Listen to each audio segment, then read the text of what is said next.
Let's look at what the anchorScroll service does for us in Angular. For that, we're going to need an element with an ID on it. And so we'll use this for the ID on this session. This session's in a repeater, so we needed to include the session ID as part of the HTML ID so that it's unique. And then we're going to need a button up here at the top.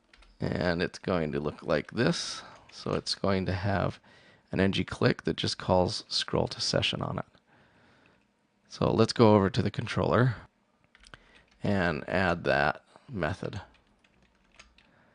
So notice it's just going to call anchorScroll. We'll inject that in. So when we call the scroll to session method, it's just going to call anchorScroll. So now, if we refresh this page, we now have this scroll button. Notice if I click on it now, nothing happens. But if I put this hash session 3 on my URL and then click it, it's scrolled down to that element with the ID session 3. So that's really all anchorScroll does. It takes what's in the hash and it scrolls to an element with that ID.